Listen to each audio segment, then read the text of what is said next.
Artinya dia diperintah oleh Allah untuk tawadhu, mendapatkan amanah untuk tawadhu. Jika kalau dia tidak tawadhu, berarti dia sudah.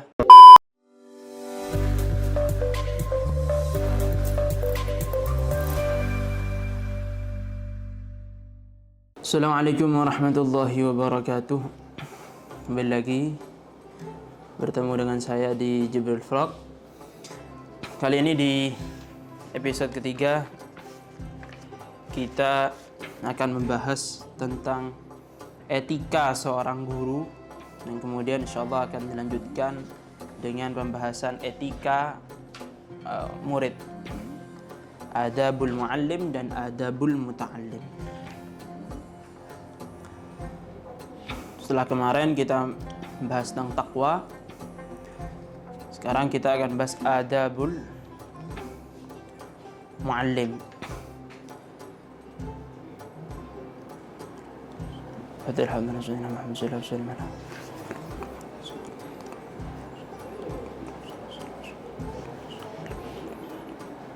Al-Fatihah.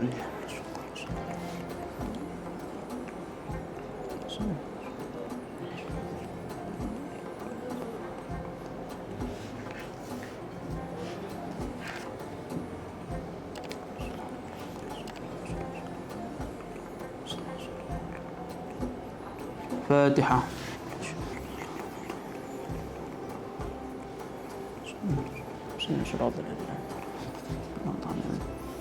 Bismillahirrahmanirrahim. Alhamdulillahirabbil alamin. Wassalatu wassalamu ala asyrafil mursalin sayyidina Muhammadin wa ala alihi washabbihi ajma'in. Wala haula wala quwwata illa billahil aliyil azim. قال المؤلف رحمه الله نفعنا به بعلومه في الدارين آمين. آداب المعلم. المعلم دليل التلميذ إلى ما يكون به كماله من العلوم والمعارف، فيشترط أن يكون من ذوي الأوصاف المحمودة لأن روح التلميذ ضعيفة بالنسبة إلى روحه، فإذا اتصف المعلم بأوصاف الكمال كان التلميذ الموفق كذلك. Adabul muallimi utawi iki iku mertelakaken pira-pira tata kramane guru. Wal muallim utawi guru wong kang mulang.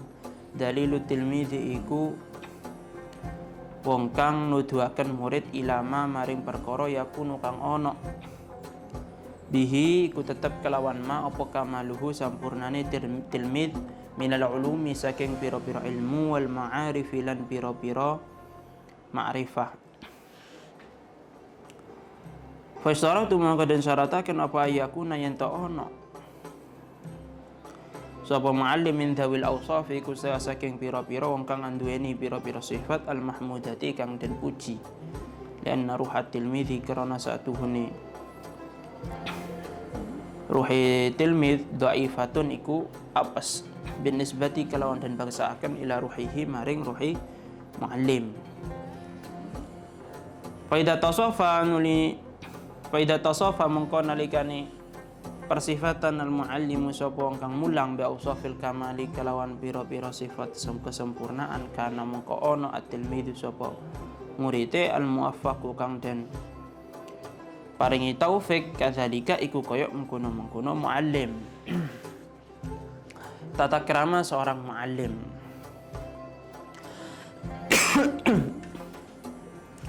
Muallim adalah seorang pengajar yang membawa misi untuk menyambung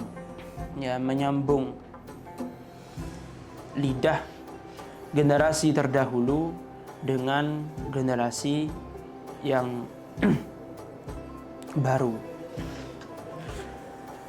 Oleh karena itu, tanpa dijembatani oleh muallim, pengajar, maka pesan-pesan orang terdahulu, prinsip orang terdahulu, pengetahuan orang terdahulu termasuk cahaya keimanan itu tidak akan sampai kepada generasi yang baru. Kenapa? Karena tidak ada muallim, tidak ada orang yang menyampaikan pesan kebenaran tadi. Sehingga generasi yang baru akan tersesat akan berada di jurang kesesatan. Sehingga dikatakan di sini bahwa al-muallim dalilut tilmid ila ma yakunu bihi kamaluhu minal ulum wal ma'arif. Bahwa seorang guru itu adalah orang yang menunjukkan murid pada apa yang bisa menjadi kesempurnaan bagi murid tadi, apa yang bisa menyempurnakan murid tadi berupa ilmu-ilmu dan ma'rifah.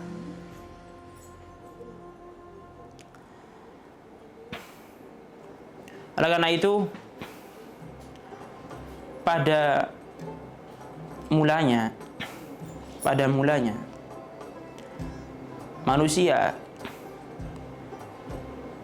sejak awal diciptakan ini tidak mempunyai ilmu. Jadi wujud tanpa mempunyai ilmu.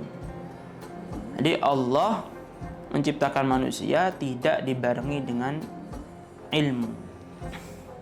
Oleh karena itu ketika Nabi Adam alaihissalam dulu diciptakan, Allah kemudian masih mengajarkan Nabi Adam beberapa hal, kemudian memerintahkan beliau untuk menyampaikan ilmu tadi kepada para malaikat. Sehingga ini menunjukkan bahwa perpindahan ilmu dari satu zat kepada zat yang lain, artinya perpindahan ilmu dari A ke B dan seterusnya, ini sudah menjadi ketentuan Allah, sudah menjadi ketentuan ilahi, yang mana mengajarkan kepada kita bahwa ilmu itu tidak datang dengan sendirinya, tapi pasti datang melalui seorang muallim, melalui seorang guru.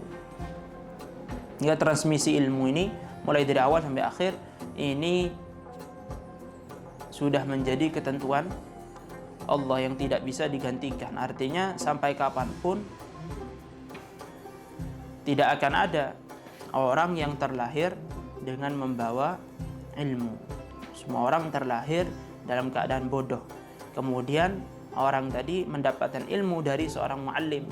Ya bisa jadi muallim tadi itu adalah manusia, artinya diajarkan oleh seorang manusia, oleh zat yang berupa manusia, atau diajarkan oleh Allah langsung, sebagaimana yang terjadi kepada para nabi, seperti Nabi kita Rasulullah Muhammad SAW, di mana beliau diajarkan langsung oleh Allah, dididik langsung oleh Allah. Demikian.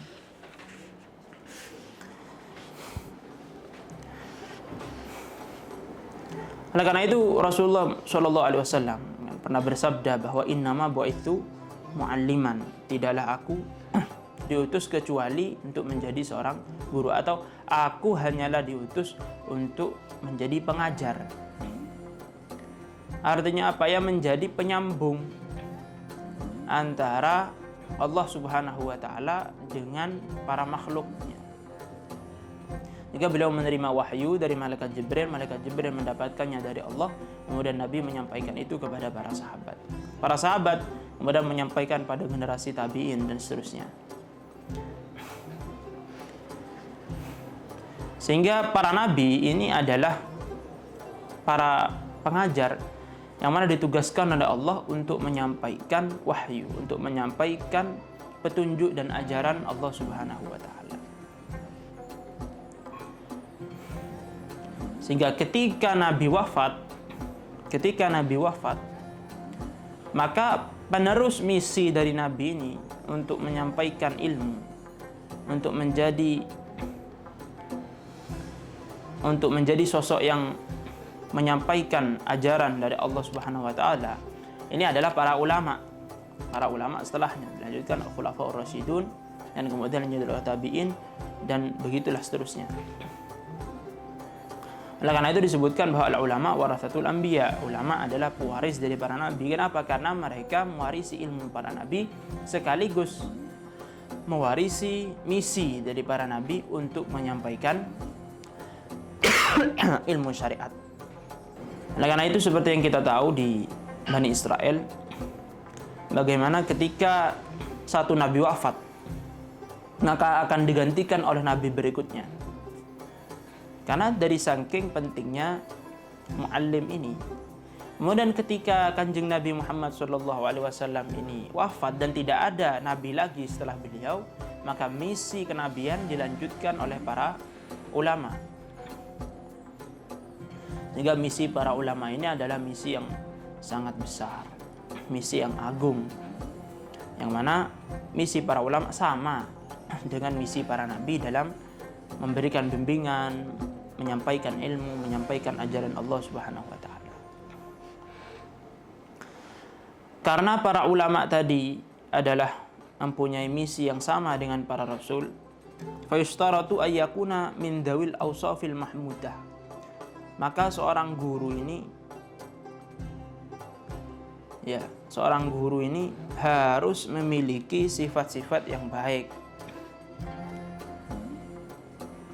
Karena dia ini sedang melakukan misi rasul, dan sebagaimana yang kita tahu bagaimana sosok rasul itu.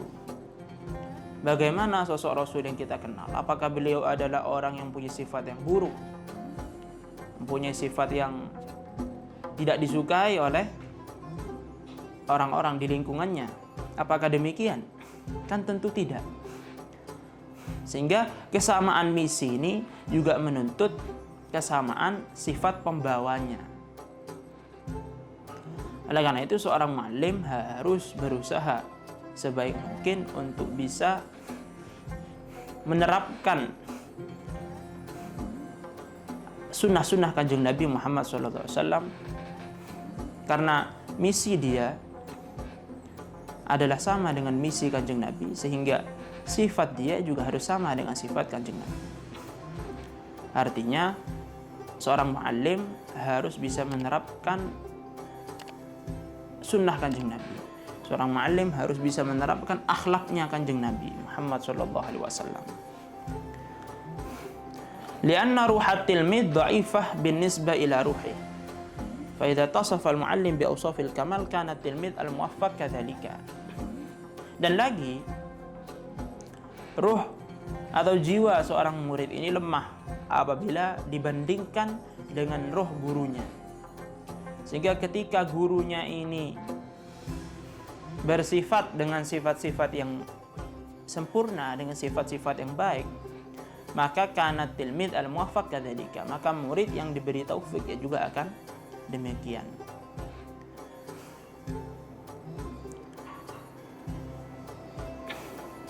Kenapa di sini ada kata-kata al-muwaffaq? Karena tidak semua murid itu muwaffaq. Ada kalanya murid ini tidak diberi taufik oleh Allah Subhanahu wa taala, sehingga dia tidak mematuhi ataupun mendengarkan pelajaran dari gurunya. Sehingga perlu difahami juga bahwa guru ini tidak bertugas untuk mencerdaskan muridnya. Guru juga tidak bertugas untuk membuat muridnya ini patuh 100% kepada dirinya, atau patuh 100% menerapkan ajarannya. Tidak. Guru tidak bertugas demikian. Tapi guru ini bertugas untuk menyampaikan ilmu yang diberikan oleh Allah kepadanya, yang ditugaskan oleh Rasul untuk menyampaikan ilmu tersebut. Itu saja. Jadi dia ditugaskan untuk menyampaikan ilmu tadi sebagaimana diajarkan oleh Rasul. Adapun selebihnya, apakah murid tadi mau mendengarkan, apakah murid tadi kemudian mau mentaati, itu bukan urusan guru, tapi itu adalah urusan Allah Subhanahu wa taala yang memberikan taufik kepada dia. Apakah Allah memberikan taufik atau tidak? Kalau memang Allah memberikan taufik kepada si murid, maka si murid tadi akan mematuhi. Kalau tidak, maka ya sudah. Artinya tugas guru selesai sampai di sana. Tidak bertugas untuk menjadikan murid itu patuh 100%, tidak. Jadi kalau memang murid itu muwaffaq, diberi taufik oleh Allah Subhanahu wa taala, maka tentu dia akan meniru sifat-sifat dari gurunya yang baik tadi. Tapi kalau gurunya ternyata tidak bersifat baik, malah bersifat buruk, maka sifat buruk gurunya tentu akan menular kepada murid-muridnya tadi. Fa idzan labudda ay yakuna taqiyan mutawaddian layyinal janib litamilal qulubu ilaihi. Fa idzan mongko ing dalem nalikane ikilah idza tasafa al-muallim atau yustaratu ay yakuna min dawil awsafil mahmudah labudda ora kena ora saking ay yakuna yen to ana sapa muallim taqiyan iku wong kang takwa, mutawaddian tur iku wong kang andap asor, layyinal janibi tur iku wong kang lemes lambunge, litamila terabun yen to condong alqulubu apa pira-pira ati ilaihi maring muallim, fatastafidu nuling ala faedah sapa apa kulub minhu saking muallim. Oleh karena itu faidan, karena disyaratkan seorang guru ini bersifat-sifat yang baik, maka disyaratkan, maka diharuskan seorang muallim ini taqi,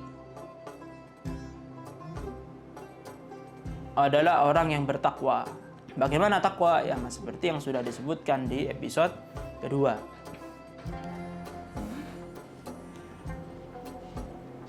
Artinya seorang muallim ini sebelum mengajar kepada orang lain ini harus sudah menjaga dirinya. Menjaga dirinya dari perbuatan-perbuatan yang buruk dan menghiasi dirinya dengan perbuatan yang baik. Demikian. Jangan menjadi seperti lilin yang menerangi sekitarnya namun dirinya sendiri meleleh terbakar api. Dan juga jangan menjadi seperti jarum jahit karena dia membuat orang lain kemudian tertutup anggota tubuhnya, tapi dirinya sendiri telanjang. Demikian. Jadi jadilah seperti matahari yang mana menerangi bumi, menerangi orang-orang yang tinggal di bumi dan menerangi sekitarnya. Manfaatnya terasa sangat banyak dan dirinya sendiri memang terang. Itulah orang yang bertakwa. Oleh karena itu disebutkan dalam banyak athar bahwa orang yang tidak mau melaksanakan apa yang dia ajarkan, dia mengajarkan kebaikan, namun dirinya sendiri tidak mau melaksanakannya, maka dia diancam dengan siksaan yang sangat keras.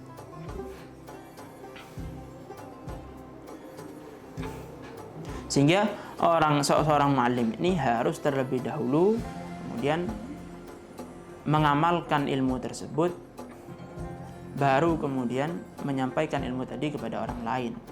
Jadi dia harus bertakwa terlebih dahulu, barulah kemudian mengajarkan kepada orang lain. Atau kalaupun tidak, setidak-tidaknya seorang muallim itu mengajarkan lalu mengamalkan, itu paling tidak. Jadi mengajarkan kepada orang lain lalu mengamalkan ilmu tadi, ini paling tidak demikian. Dan lagi apabila seorang guru ini bertakwa, maka akan lebih mudah bagi si murid untuk menerima ilmu yang dia sampaikan. Nah, dia tahu gurunya mengamalkan. Tapi kalau gurunya sendiri tidak mengamalkan ilmu yang diajarkan, maka muridnya akan sulit sekali untuk menerima ajarannya. Mutawaddian, dia juga harus tawadhu, rendah hati. Tawadhu adalah perlawanan dari sombong, kebalikan dari sombong. Artinya seorang guru tidak boleh bersifat takabur. Karena apa? Karena takabur ini membuat orang-orang tidak suka, membuat orang-orang pergi. Sehingga ilmu yang mau dia sampaikan tidak sampai dengan baik kepada pendengar, kepada pendengarnya. Sehingga ilmu yang dia sampaikan tadi tidak sampai dengan baik kepada pendengarnya. Oleh karena itu, dia harus tawadhu, harus rendah hati. Bukan hanya saat mengajar. Orang yang diberi ilmu, orang yang diberi suatu nikmat oleh Allah Subhanahu wa taala berupa apapun, dia bertanggung jawab ke hadapan Allah Subhanahu wa taala untuk tawadhu. Artinya dia diperintah oleh Allah untuk tawadhu, mendapatkan amanah untuk tawadhu. Jika kalau dia tidak tawadhu, berarti dia sudah menyia-nyiakan nikmat tadi. Oleh karena itu disebutkan oleh Imam Qatadah bahwa barang siapa diberi harta, barang siapa diberi ketampanan, keindahan, jamalan, atau thiyaban, atau diberi pakaian yang bagus, atau dia diberi ilmu, tapi kemudian dia tidak tawadhu, kana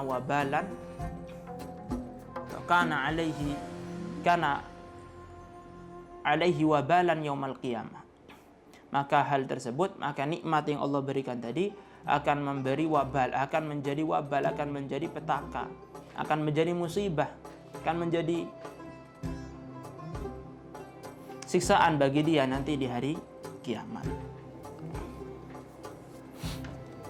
Sehingga orang yang diberi ilmu atau nikmat apapun yang diberikan oleh Allah Subhanahu wa taala kepada dia, dia bertugas, dia bertanggung jawab untuk tawadhu, untuk rendah hati. Lalu bagaimana hakikat dari tawadhu? Tawadhu itu adalah munculnya seperti takwa. Tawadhu ini munculnya dari perasaan.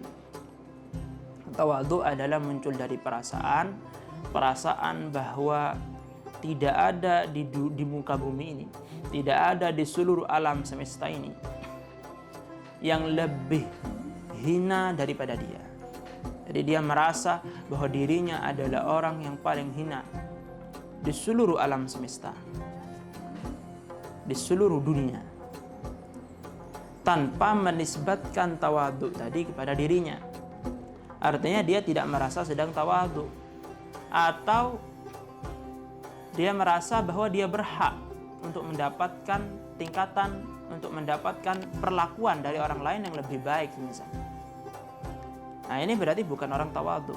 Karena orang tawadhu yang sebetulnya, orang tawadhu yang hakiki itu adalah ketika dia ini merasa bahwa dia paling hina, tidak ada suatu apapun di dunia yang lebih hina daripada dia, tanpa menisbatkan tawadhu itu kepada dirinya sendiri. Sehingga kata Imam Abu Yazid, beliau menyampaikan bahwa selagi orang itu masih menduga bahwa ada di dunia ini yang lebih baik, ada di dunia yang lebih hina daripada dia, lebih jelek daripada dia, bahwa mutakabbir, maka dia ini adalah orang yang sombong. Sehingga orang tawadhu yang hakiki itu adalah ketika dia meyakini, mantap di hatinya bahwa dia adalah orang yang paling hina di dunia. Ya, tentu tidak mudah. Tawadhu yang sedemikian tentu tidak mudah, perlu latihan, perlu dilatih demikian, perlu proses. Baik. Layyinal janib. Orang tadi layyinal janib.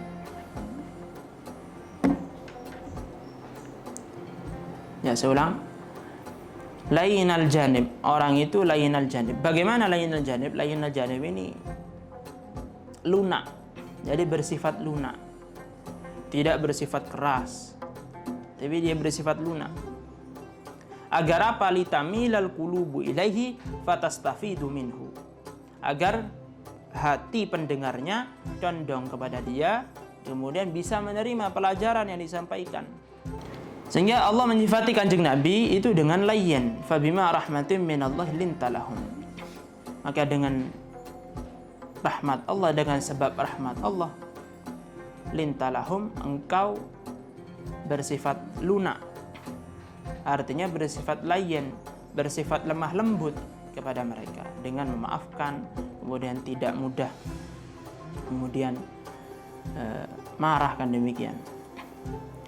Sehingga orang yang bersifat layyin ini kata-katanya akan mudah untuk diterima.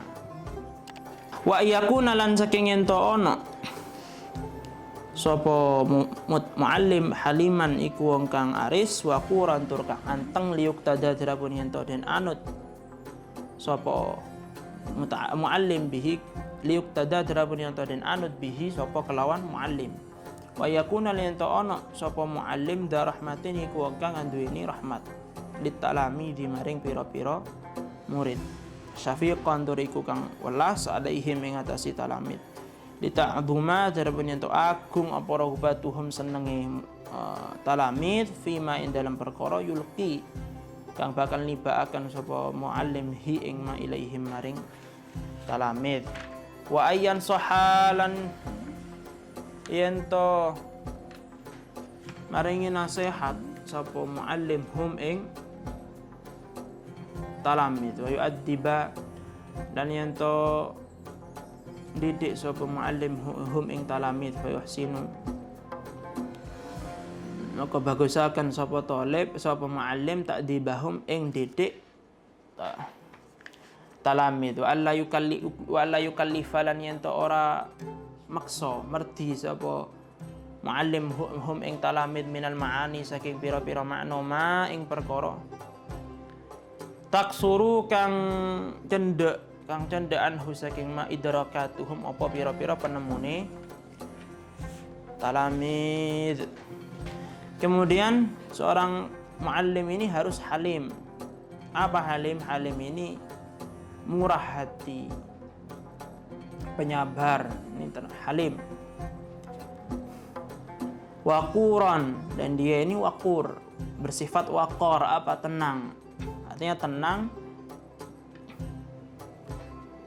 dalam zahir. Jadi zahirnya ini tenang, tidak banyak melakukan hal-hal yang tidak berguna, tidak banyak bergerak, terus mendengarkan apabila dia diajak bicara oleh orang lain.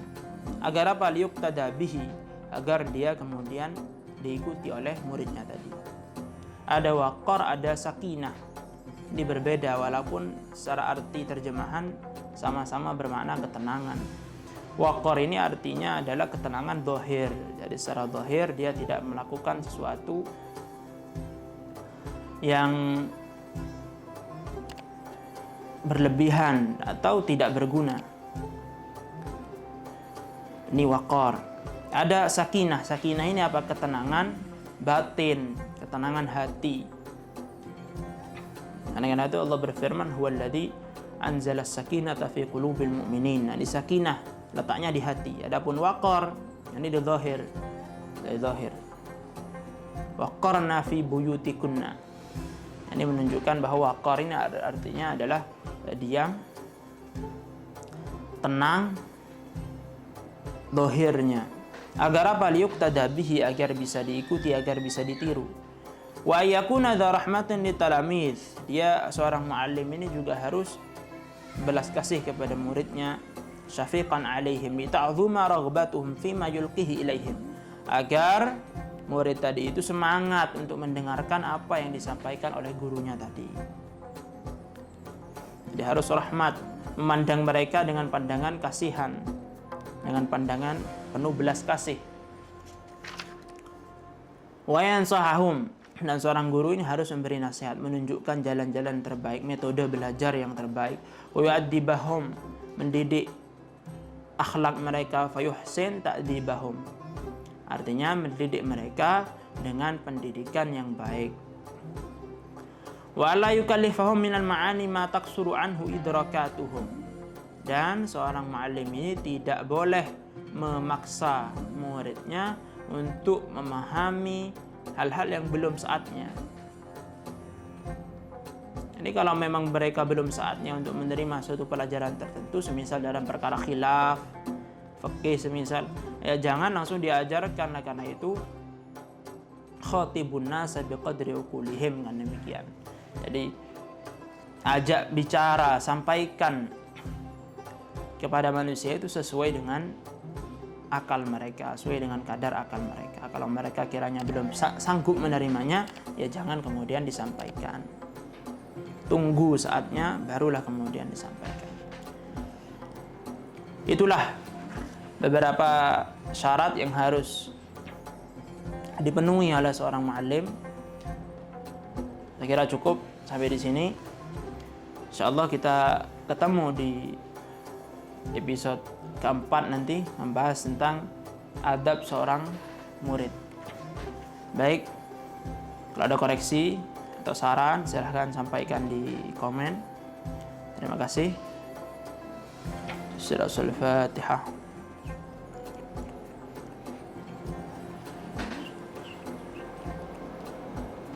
Assalamualaikum warahmatullahi wabarakatuh.